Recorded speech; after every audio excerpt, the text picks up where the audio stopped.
Assalamualaikum warahmatullahi wabarakatuh.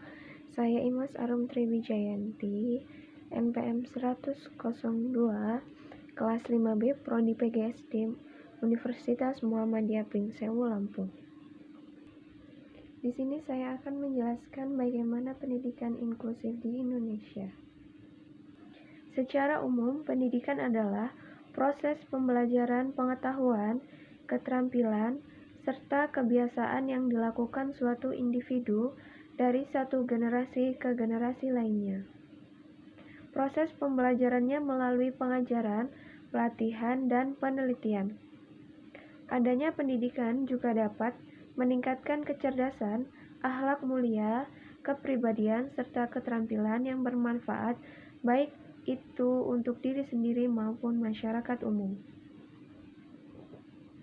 Pendidikan juga termasuk dalam kebutuhan pokok setiap individu. Oleh karena itu, pentingnya pendidikan, pemerintah mewajibkan pendidikan setidaknya selama 9 tahun dan disarankan lebih dari itu.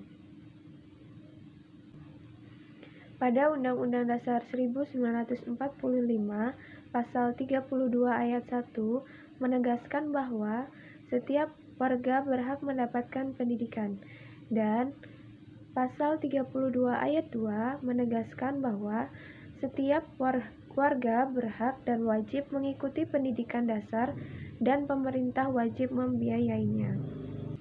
Undang-Undang Nomor 20 Tahun 2003 tentang Sistem Pendidikan Nasional, Pasal 5 Ayat 1 yang menegaskan bahwa setiap warga negara mempunyai hak yang sama untuk memperoleh pendidikan yang bermutu. Undang-undang inilah yang menjadikan bukti kuat hadirnya pendidikan inklusi di tengah masyarakat. Alasan penerapan pendidikan inklusif di Indonesia.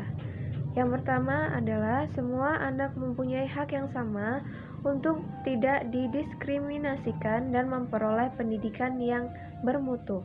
Yang selanjutnya, semua anak mempunyai kemampuan untuk mengikuti pelajaran tanpa melihat kelainan dan kecacatannya.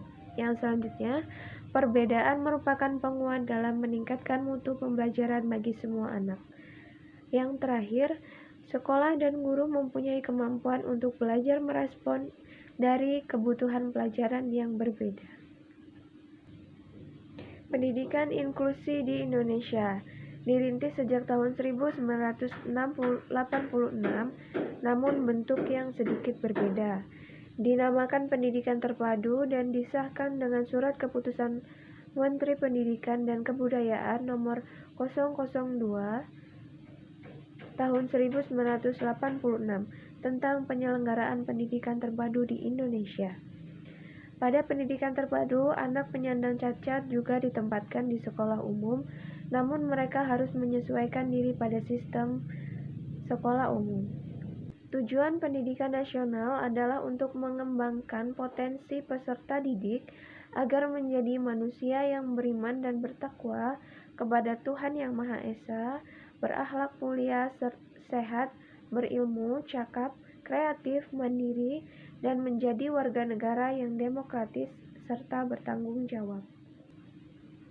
Fungsi dari pendidikan itu sendiri adalah untuk mempersiapkan seluruh masyarakat agar dapat mandiri dalam mencari nafkahnya sendiri, membangun serta mengembangkan minat dan bakat individu demi kepuasan pribadi dan kepentingan umum, membantu melestarikan kebudayaan masyarakat, menanamkan keterampilan yang dibutuhkan dalam keikutsertaan dalam berdemokrasi, menjadi sumber-sumber inovasi sosial di masyarakat.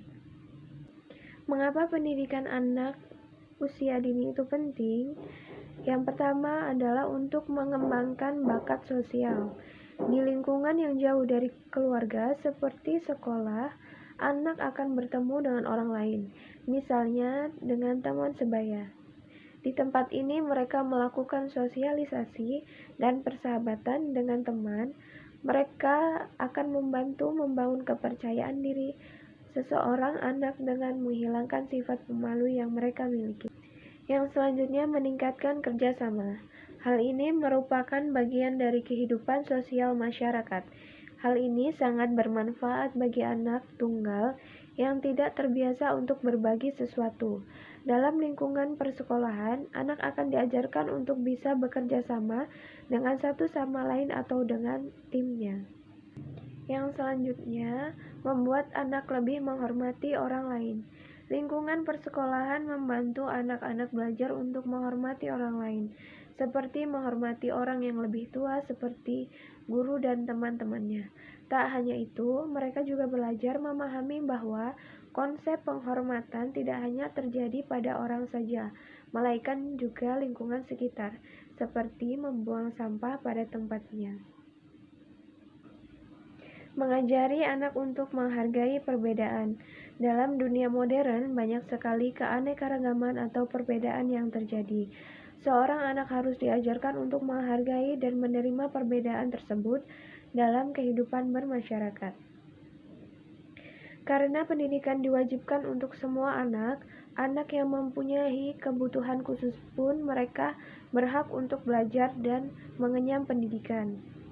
Pendidikan untuk anak berkebutuhan khusus salah satunya adalah pendidikan inklusif, di mana pendidikan inklusif mempunyai artian sistem layanan pendidikan yang mengatur agar difabel dapat dilayani di sekolah terdekat, di kelas reguler bersama-sama dengan teman seusianya. Tanpa harus dikhususkan kelasnya, siswa dapat belajar bersama dengan aksesibilitas yang mendukung untuk semua siswa tanpa terkecuali difabel. Pendidikan inklusif bertujuan untuk menyatukan atau menggabungkan pendidikan reguler dengan pendidikan khusus ke dalam satu sistem lembaga pendidikan yang dipersatukan untuk mempersatukan kebutuhan semua.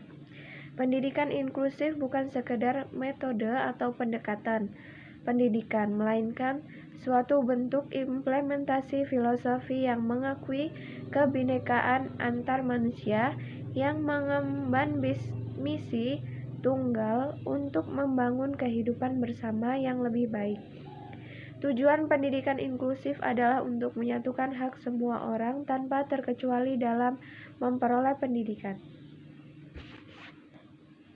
Berdasarkan definisi dan turunan dari Undang-Undang tentang Pendidikan Inklusi, anak yang tergolong ABK adalah mereka dengan kesulitan belajar, anak lambat belajar, anak dengan gangguan autis, anak dengan gangguan intelektual, anak dengan gangguan fisik dan motorik, anak dengan gangguan emosi dan perilaku, anak berkelainan majemuk, dan anak berbakat.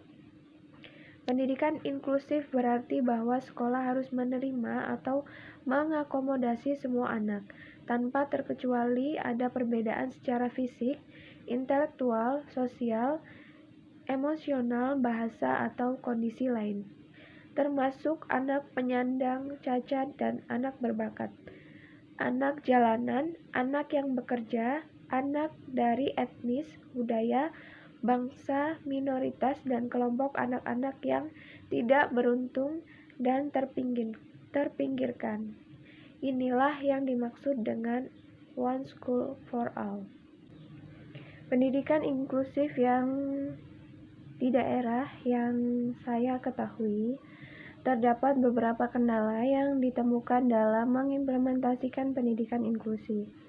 Kendala-kendala itu misalnya minimnya sarana penunjang sistem pendidikan inklusi, terbatasnya pengetahuan dan keterampilan yang dimiliki oleh para guru sekolah inklusi, menunjukkan betapa sistem pendidikan inklusi belum benar-benar dipersiapkan dengan baik. Apalagi sistem kurikulum pendidikan umum yang ada sekarang memang belum mengakomodasi keberadaan anak-anak yang memiliki perbedaan kemampuan atau difabel. Sehingga sepertinya program pendidikan inklusi ini kesannya terkesan seperti program eksperimen.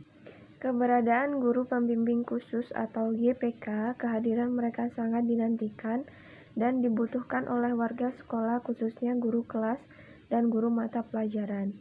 Mereka dalam bertugas bukan berdiri sendiri, namun saling berkolaborasi dalam menangani anak berkebutuhan khusus. Dengan demikian, mengingat pentingnya peran dan tugas dari guru pembimbing khusus atau GPK dalam penyelenggaraan sekolah inklusi yang mencangkup segala permasalahan anak berkebutuhan khusus di sekolah, maka antara kewajiban dan hak mereka semestinya ada keseimbangan. Sesuatu yang telah seimbang, hasilnya akan dipetik sesuai dengan yang diharapkan.